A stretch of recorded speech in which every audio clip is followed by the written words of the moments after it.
the Gippsland region, we spoke about 2020 and how much of a challenging year it's been worldwide. We shouldn't forget in Victoria that the year started with devastating and tragic bushfires in the Gippsland region. And here's an emotional example and an emotional story of how the greyhound racing community rallied behind the community of Gippsland.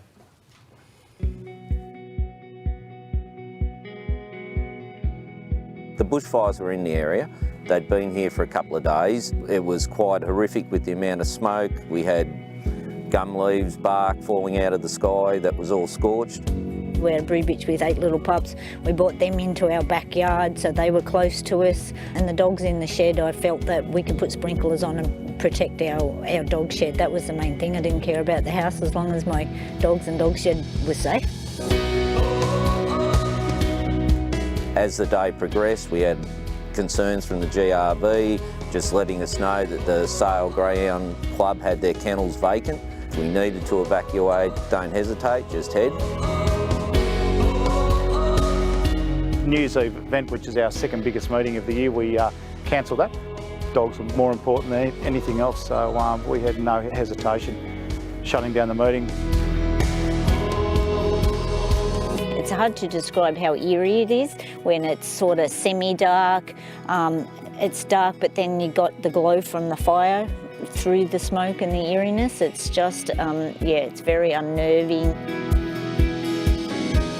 That evening, we had a fire flare up 800 metres from us from a spot fire. It was a bit scary at that time because I walked out the back door of the house and said, "Joy, we're in trouble, we've got a fire in our backyard."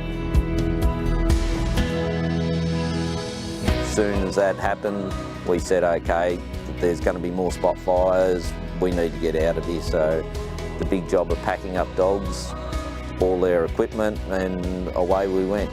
There was very much sense of community. All our local greyhounds here, we kept trainers all kept in touch about, you know, what we were all doing, all helping each other.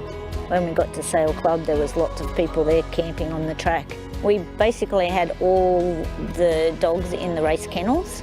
Our car was parked around the side of the kennels and we're sleeping in the back of the car. All the kennels were full with domestic dogs and greyhounds as well. We actually made some little play areas for the pups.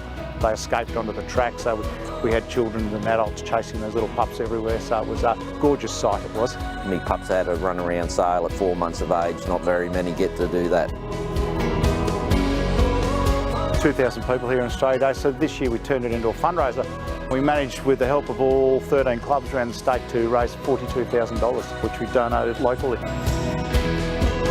While we're at Sale, the uncertainty of knowing what was happening in our area, that was the hard, concerning part, not knowing whether your house was going to be still there when you got home. The relief to come home and come up the road and see your house still standing there was just, wow, okay, we've got a home. We are very grateful that our home and our greyhounds and lots of the community were okay on our return.